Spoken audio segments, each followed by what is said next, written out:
Hey, it's Brian. So today we're going to talk about chords. Chords are another of the very basic patterns in music, and they're pretty simple. If you understand chords, it's another thing that's going to make playing so much easier. It's like looking up at the night sky and seeing the constellation instead of just a bunch of stars. So if you understand chords, you look at your music and you'll see the chord structure instead of just a bunch of black dots. So let's get rolling.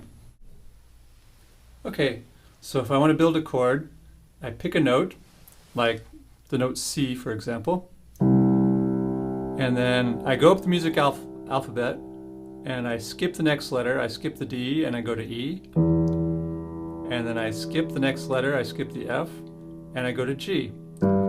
So the definition of a chord is three notes that skip. The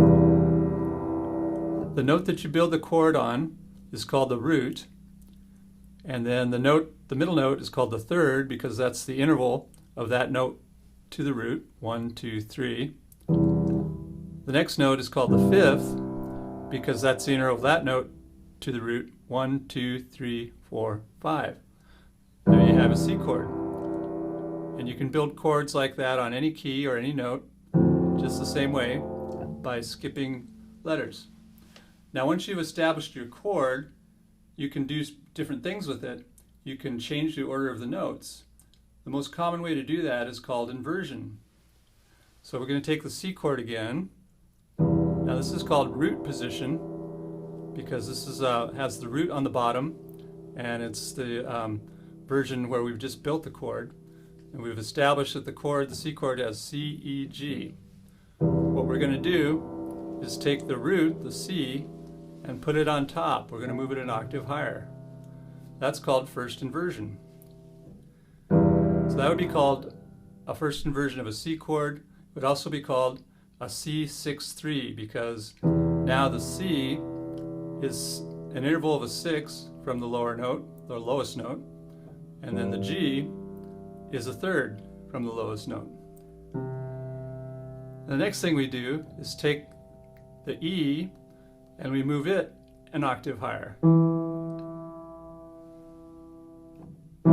This is called second inversion.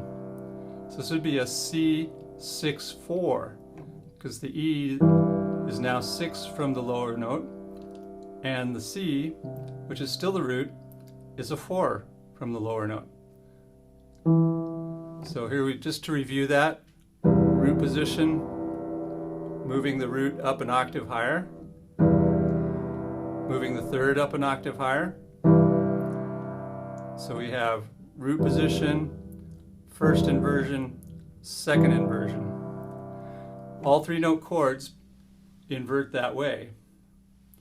Now after you have a chord that's three notes, you can add more notes to it. So you add a fourth note. That fourth note will be called the seventh because that note is 7 from the root. So now we have a C7. So when you see a 7 next to your chords, you know you're really dealing with a chord that has 4 notes. And a 4-note chord will invert just the same exact way by putting the root an octave higher and then the next note an octave higher and so on. And there you have your basic chord theory. And in another video, we'll go over the 4 qualities of chords.